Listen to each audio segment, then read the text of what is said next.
Welcome to the Healing Us Podcast. We're back today with Dr. Ed Ratush, our special guest. He's a renowned psychiatrist and the founder of Recovery MD and Soho MD. And we're also joined today by my brother and CEO of our Healing Us Continuum of Care, Daniel Regan. So thank you both for joining us today. Thanks for having me. Thank you for having me. Welcome.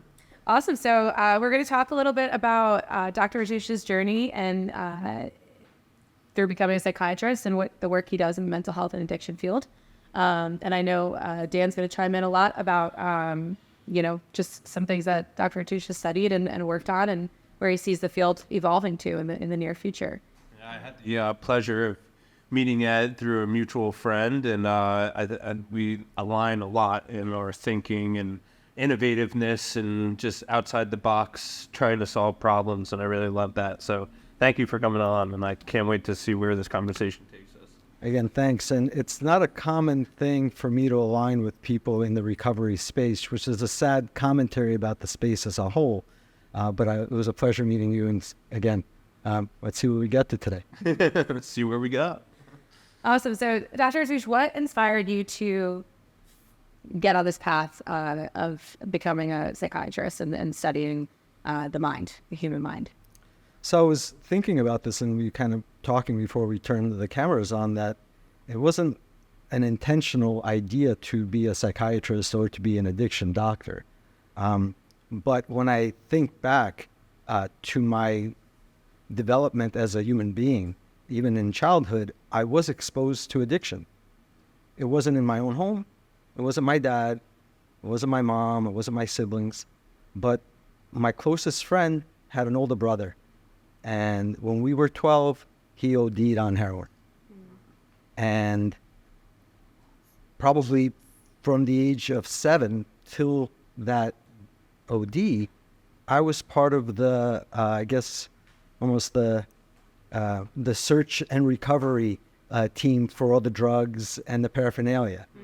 So we would look for needles, we would look for drugs, we would often find very strange pornography of the 70s. So that was pretty early on to be exposed to kind of the worst of the drug epidemic.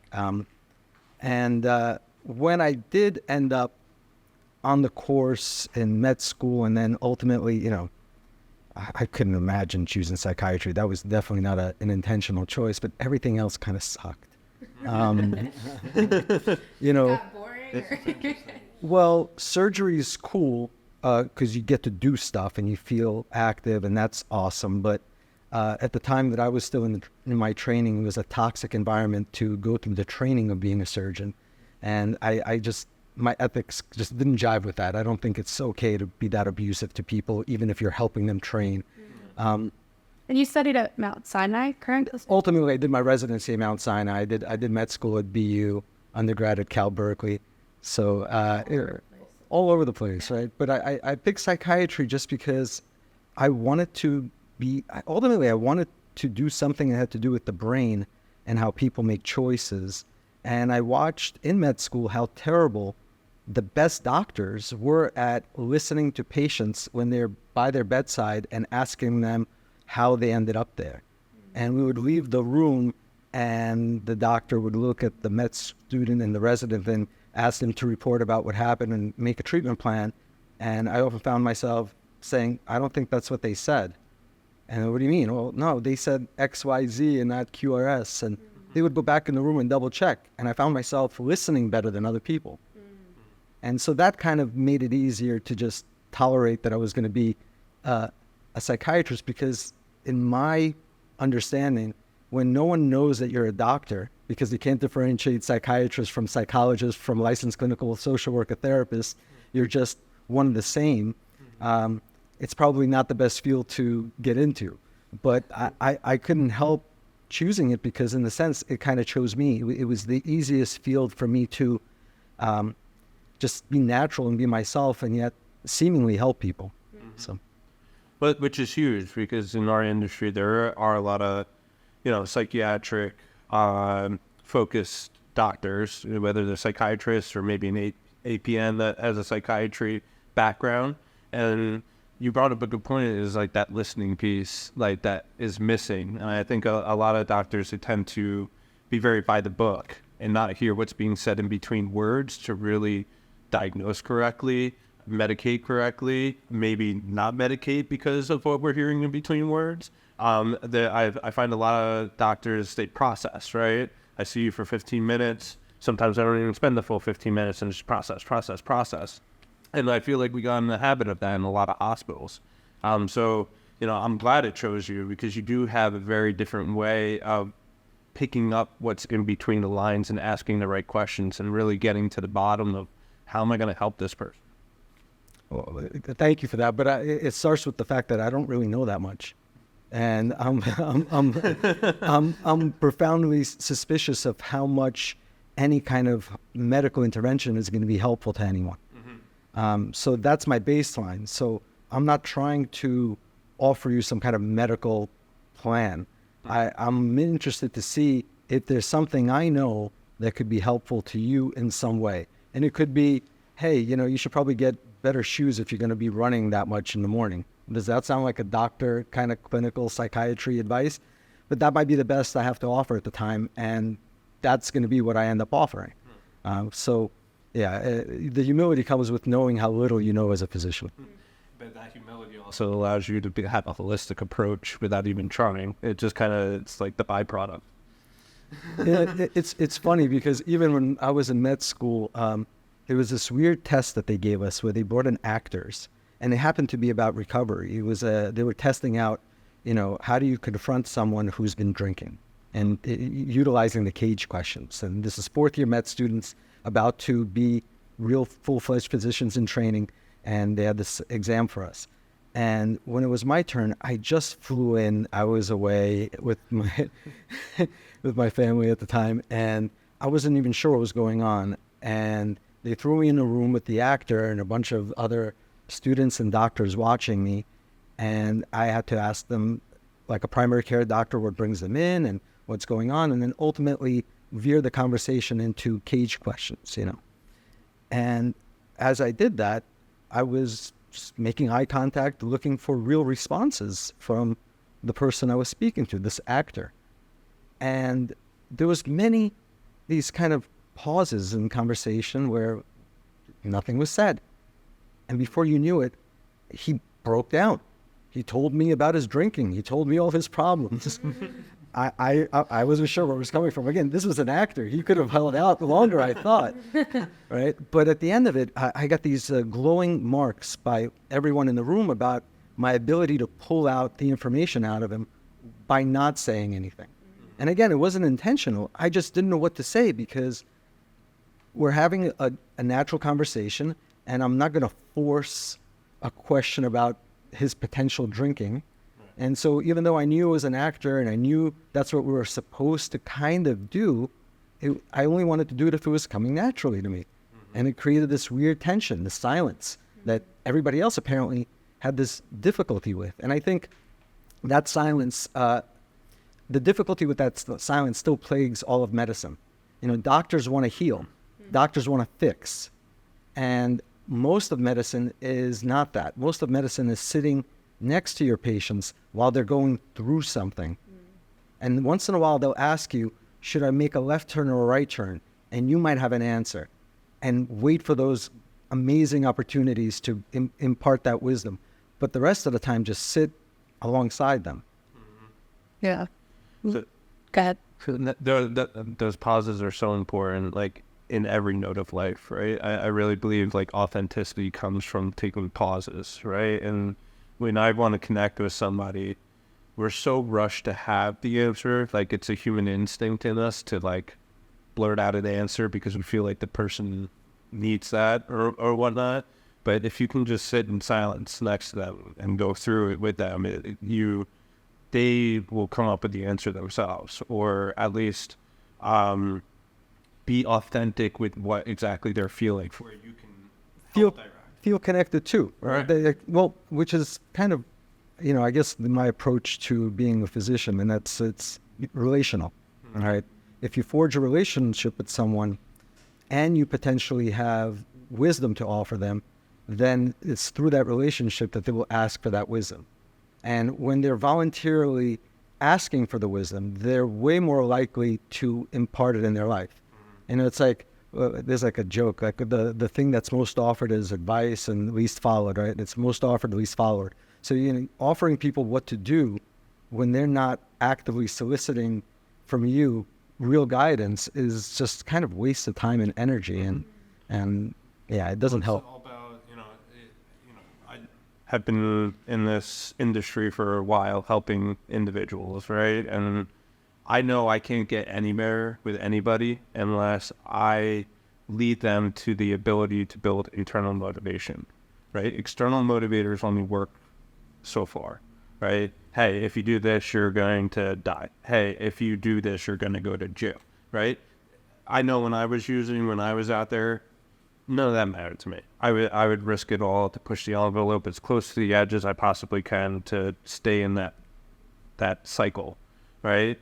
I needed to build that internal motivation of, I believe I can do this. I believe in the plan of change that I'm putting. I believe in the task that's before me, that something better is on the other side. Until I have that, I'm not going to actually make any committed effort to whatever needs to be done, right? And as a helper now in my life, that's what I'm trying to lead people towards, is how do you get that internal motivation in your life? And it does come from that pause. Do you find yourself like getting giddy when you have a client that demonstrates that early beginning of they're doing it for their own reason, and you're like, that's a great idea. You wanted to do that? Yeah, you should definitely do that. Yeah, I like this. Yes, please. Absolutely. I love when you see those aha moments happen in front of you. It is like, I get so excited when that's happening, especially when I'm like running a group or whatnot, and we have someone that has a problem, and like the group processes it out, and like they lead themselves there, and they get the question, their eyes light up, and they're like, oh my God. And like I see the answer. It's been in front of me the whole time. It's amazing to see someone like find that light inside them. And that's actually a great kind of transition of thought for me, because in my personal work, a lot of what I do is one-on-one support, right? Mm-hmm. But you have a lot more experience implementing group models. Mm-hmm. And I think the group is an invaluable resource that you can't duplicate with individual session. Because the amplitude of other folks just reinforcing a good new decision, creating momentum for maybe another good decision, and then another good decision. And then that person saying, wait, everyone seems to be aware of the thing I did that I didn't think was such a big deal, and they're all kind of figuratively high-fiving me about it all the time. Maybe there's something to it. How do they know all this? And then all of a sudden they start trusting the community that much more, because they realize, wait, they're plugged into something, and I'm resonating with them now. I think I did something right. Apparently I was doing a bunch of wrong things before. I did a right thing, and now they're all connected to me. Like, maybe I should do more right things. It's invaluable group dynamics, 100%. Keeping the community together is the tricky part of it. Keeping a healthy community status is the hardest part. And you guys mentioned earlier, I know when you first met, you mentioned that you kind of oftentimes hit roadblocks with the recovery community. Obviously, we treat primary mental health as well. So why do you think that is? What did your conversation kind of include when you were, having agreement about treatment and care? Well, look, the broad strokes are kind of like this. The majority of people still approach recovery from a punitive perspective. It's still something that you're doing that's bad, something that you need to stop. And the way that we're going to intervene to implement that change that we deem good for you is to somehow punish you if you don't follow these rules. People that are incarcerated don't get medications that are needed for their recovery and mental health. Like, that is not synonymous with thinking of the clinical first and thinking of the person's recovery and rehabilitation first. But even on the everyday sort of thing, you know, if someone is in this weird gray area, tentative recovery, where, for example, let's say they get buprenorphine from a friend. So they're not getting it legally. They can't afford a doctor. They just got another job finally. They have a bunch of bills to pay. But they're so thankful for this, you know, Suboxone that they get from their friend. And what do you know it? You know, they get pulled over because their taillight is out. They still haven't had the money to fix it. The officer comes over, asks for their license registration, notices a buprenorphine wrapper in the center console, asks to see it, asks for them to show a prescription for the controlled substance that's now found in their vehicle.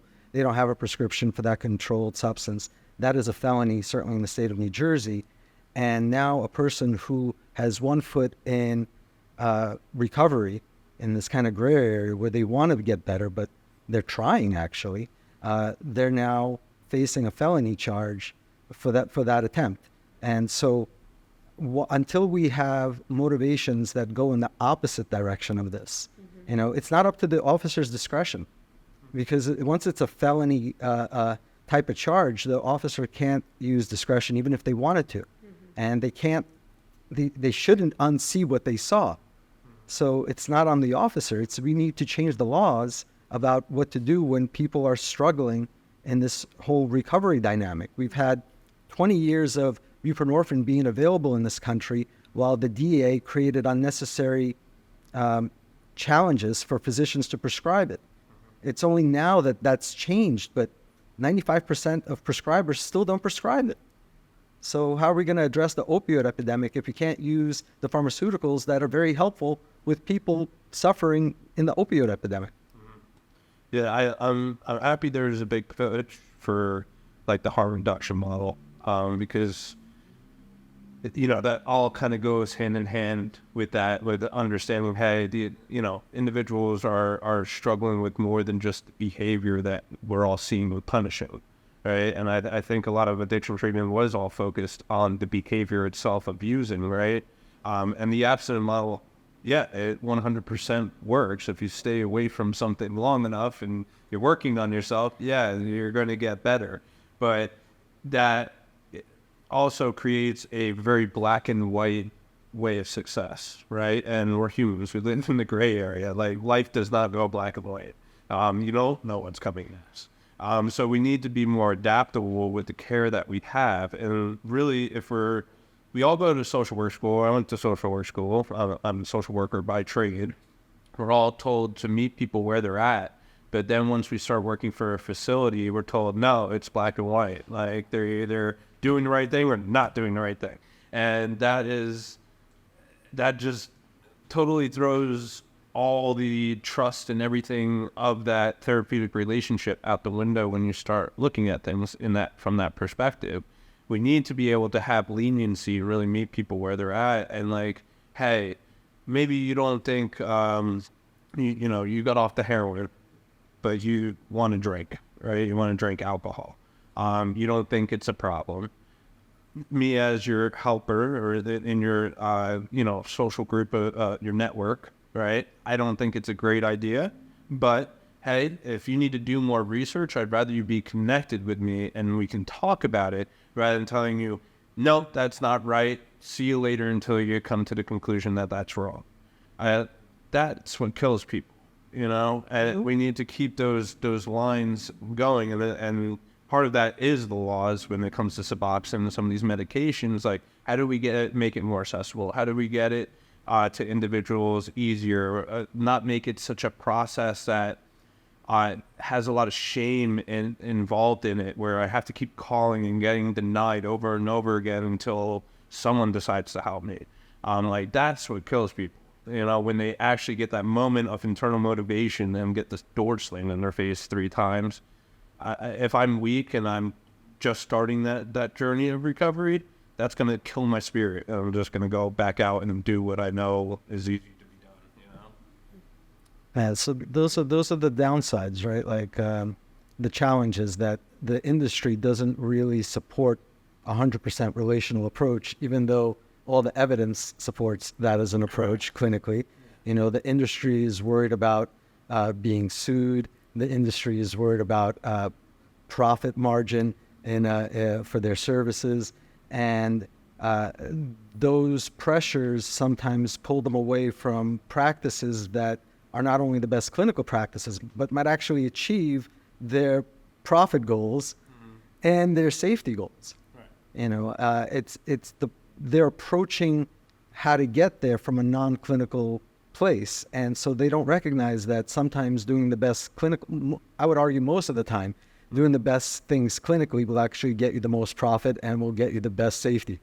But when you're not a clinician and you have the power to drive industry decisions, that's what happens.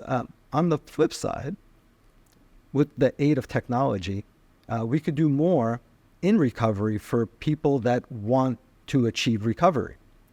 Because we know that it has to do with habit building. And we know that it has to do with conscious choices to make commitments in life and challenge yourself on a day-by-day basis and recount your successes and remind yourself with community and family and personal spiritual practice that what you've done so far has been worth doing. And when people do that, they actually achieve recovery pretty consistently, right? But technology offers ourselves opportunity to monitor that progress in a way that's never been able to be monitored before.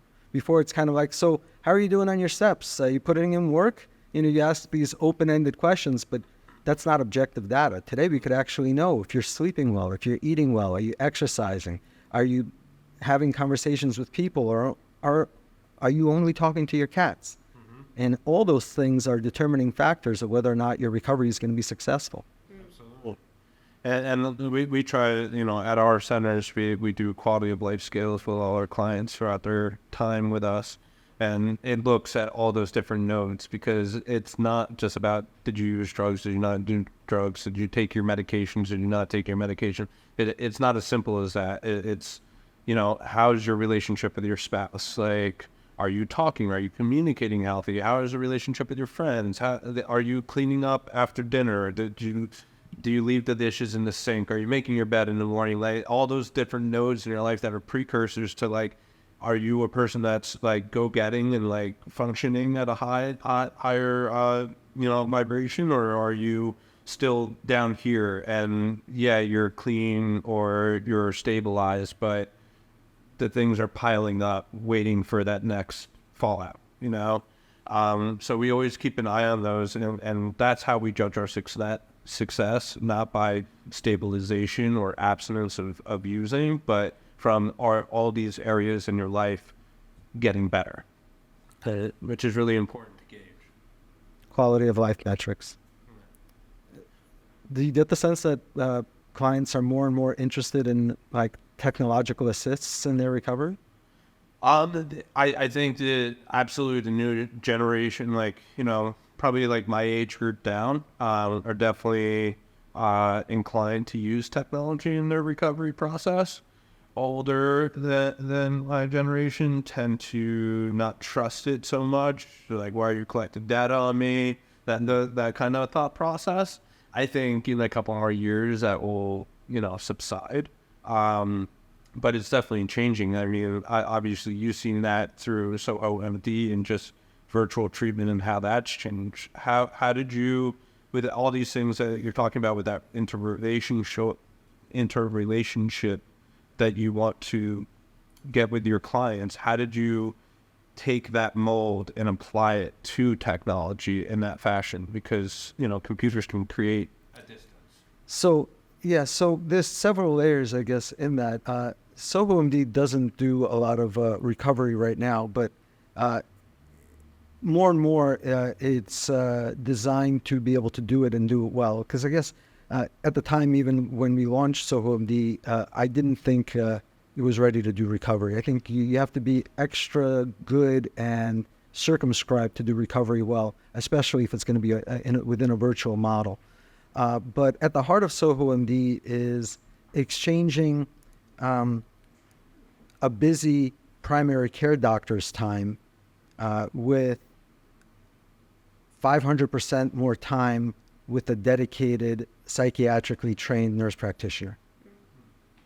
And this is a hot debate in physician circles. A lot of physicians are angry with nurse practitioners because they find them being hired and taking physician jobs at a lesser pay. And physicians point out that the training of a nurse practitioner is significantly less than that of a physician. And that's all true.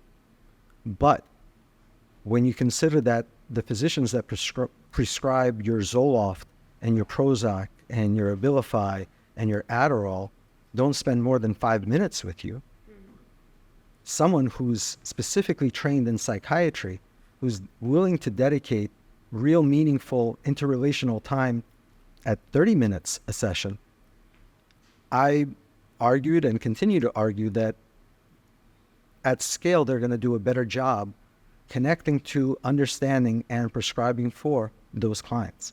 And so that was always the model of Soho MD even before we went into the cloud. With the cloud, I think for everything that you lose by not being there in person, you also gain by seeing your patients in their natural habitat, so to speak. You know, when people come to the office, they put on their best face sometimes, oftentimes. And if you don't have a lot of time with them, you're not going to get anywhere beyond that first appearance. Yeah. But when you're having sessions with them and they're propped up in their bed with a pillow, you're way more likely to get to know something about them or something that they want you to know about. So it's about recognizing the advantages and capturing them, because you're definitely losing something also from not having it in person. So so where do you think we're going with mental health, addiction, and treating it? You know, we're at an amazing time right now with the emergence of AI and systems of that. Technology is becoming way more accessible, even user-friendly. We have the emergence of psychedelics and mental health treatment. We have frequency healing coming and emerging as well. So where do you see this all going? I love the expansion of tools. The willingness to utilize psychedelics is excellent, because that's a pharmaceutical enhancer of relationships, right? So that's, I think, the mechanism of treatment. It's a relationship with yourself that enhances if you're the person undertaking it. If you're the shaman in the experience, and if you're actually implementing clinical care for that person, then the connection between you and the patient is enhanced. So it's a relationship treatment medication. That's the spiritual component of it. So I like that. I think a lot of technologies are cool. And the answer isn't going to be, what do we do about addiction? It's whether or not a person wants to make that step. We're really going to get concentrated on that. Are you down to do this for yourself or not? Because the barriers that currently still exist, you know, you being able to afford it, you being able to have a clear guidance and not some hokey baloney guidance that a lot of people get from less than recovery people in the field. And I think all of that's going to be somewhat eliminated, because I think technology is going to make it clear that, hey, if you're willing to monitor your own biometric life, then an AI monitor in recovery could give you some guidance about what's a better time for you to wake up. How often should you take a break and meditate or do a recovery breathing exercise?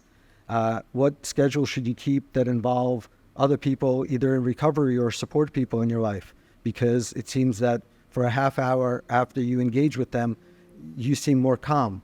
You know, it could give an objective plan for what right now we all figure out just kind of by the seam of our pants or just by gut feeling, or I think that was a good idea. I think I should do more of that. But we could objectively measure if it was the right thing for your body, if you responded to it in a way that's consistent with a better recovery or not. And then the guidance could be offered just completely based on that objectivity. And the patient doesn't need to know the details. The clinician doesn't need to know the details. The AI could do, it's almost like processing thousands of spreadsheets. At some point, it doesn't really matter. Just what are the best steps? And if the person's committed, they could do those steps. They get the results. If they're not committed, well, that's the non-starter, right? Yeah, that's the common denominator of all of it, really. It's going to give you objective facts. This is what it was. This is how you responded to it. Yeah. And I think it'd be great that, AI is definitely going to be a game changer. And if you add the biometric monitoring to it, that is, what do we see to most people in recovery? They usually end up with some kind of process addiction. Even our mental health clients, right? They end up with a process addiction in their early recovery. Why? It feels like it's right, but it's tapping on that dopamine and serotonin, and they're going to rush from it, and they get hung up on that, and it usually creates more consequences down the road for them. So I feel like AI and biometrics would pick up on, hey, this is something that's exciting you. Why is it exciting you? And prompt that question, right? Mm-hmm. How is this behavior serving you in this moment? And that thought alone, that's DBT, that's REBT, the therapeutic model of let me question my thoughts right now and see if they're rational or irrational. And that prompt alone will help people better than any kind of therapist ever could, because it's in the moment of time. That's right. And that's the thing. It's like, it's not about being better it's not about a computer or an AI model, language model being better than a human being. It's just different. Right. And it could get to these outcomes in a much more objective way than a human can. And so it just means humans must have a different role with other humans in recovery than just computing information for them, right? Wouldn't it be remarkable if what actually really skyrocketed mental health, being computers, social media, technology, actually ends up saving it down the line in a way? I think that's a full circle moment if you ever had one. I that's certainly the way I think about it. I think about leaning into the connectivity that we have around the world. I think that is it's powerful, which is why we see detrimental outcomes. Mm-hmm. Anything that's powerful could have more powerful detrimental outcomes. But I don't think that its value is necessarily bad. I think it's the utilization of this ability to connect with so many people at the same time. It's pretty remarkable. And collecting data that's computable in an algorithmic way that could compute best practices, best next decision, is also remarkable and something that never existed before, but in a very short amount of time is going to be casually utilized by all of us. Instead of going to some app or website and look what restaurant you might want to choose tonight in this new area that you find yourself in, you could just ask your AI assistant, and in real time, that AI is getting feedback from people that in real time are judging the food as they're walking out of the restaurant. And it's like finding that information and giving back to you. Today, definitely don't eat the lobster bisque. And you could get real time about that restaurant, not like some, information from months ago. What I do think is beautiful is that the growth of social media and exposure has allowed so many amazing leaders in mental health, and it's become so accessible to people that may have never heard speeches. Like I have a commute, which we've talked about earlier, but what I love about the commute is that I get to listen to podcasts from great mental health leaders and self-help individuals that I never would have before. So you get to bring that into your daily life, and I feel like that exposure is such a beautiful thing if used correctly. Well, that's the thing. You're hungry for knowledge, and you're interested in learning from interesting people, and so you look at social media kind of the way I do. Mm-hmm. I get to learn about a lot of things that I'm very interested in. A lot of it has to do with jiu-jitsu and stretching, but that's what I'm interested in. I thought you were a volleyball fan too. And I'm afraid to look at volleyball because I can't jump right now, so it makes me feel bad. But that's the point. It's just social media has opened up all these potential teachers for you. And the better the AI is at actually feeding you information, sure, they're going to feed you things to buy, and that's the downside of this. But they're also feeding you potentially the video that you're more likely to want to see, because I get a lot of hip openers and I really like them. Give me more hip opener videos, that's what I'm interested in. So I think applying that to things like healthcare, mental health, and recovery, I think will also just be really remarkable tools. It took a lot of money to sequence the genome, and today it's pretty affordable to sequence a full human genome. And 5 years ago, if you wanted to have a system that monitored your biometric data and texted you about what you should do next, or what was good or bad about what you just did, or asking you to input information about how you feel or what you're doing, it would have been expensive and involved a lot of people. And probably in 6 months, there are going to be multiple apps that could synchronize these activities for people that want to use them. So the speed of technology is really making it a bad decision to start building your applications early in the technology, because the price goes down so quickly. Right. So it's exciting because probably in the next 36 months, we're going to have a lot of technology products in the recovery space that are all going to have real evidence-based validity for why you should consider using them with your clients. And or even on a personal level, people are going to be able to customize their own recovery. What's stopping me from doing the research, looking at the data, and saying, well, I already have a psychiatrist for meds.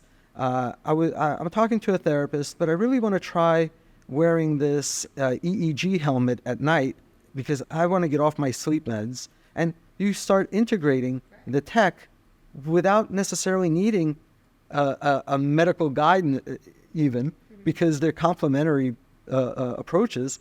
And before you know it, you're way more empowered, and you're using less pharmaceuticals and more technology and how you address your daily life. And I think that's a big win. Absolutely. Couldn't agree more. And, just to wrap it up here, I obviously want to thank you so much for coming on the podcast. And is there anything else you want to share with our listeners that could influence if they're at home and they're like, what's the first step in all this great stuff out there? Where should I start?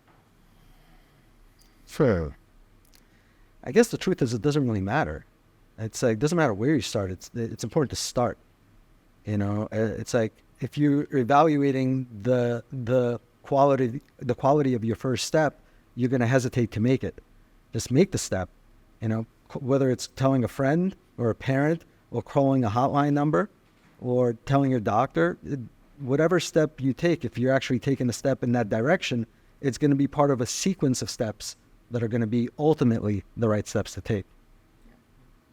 It's that frustrating. You guys have anything else you want to add? No, I just want to thank you for coming out, and I think we could have a conversation for hours and taking in a million different places. But I want to thank you, and I know your heart is really in the work that you do, and you're very passionate about just finding out answers and helping individuals. And I look forward to working with you. And we got a couple projects going on right now. And shout out to Great Expectations. We never even talked about them, which is okay. There'll be another time. Which is an amazing organization here in New Jersey. Myself and Ed and a couple others were helping them expand and hone in and be able to help more lives. So I look forward to that project, and just want to thank you for coming out. Thank you guys. Truly a pleasure.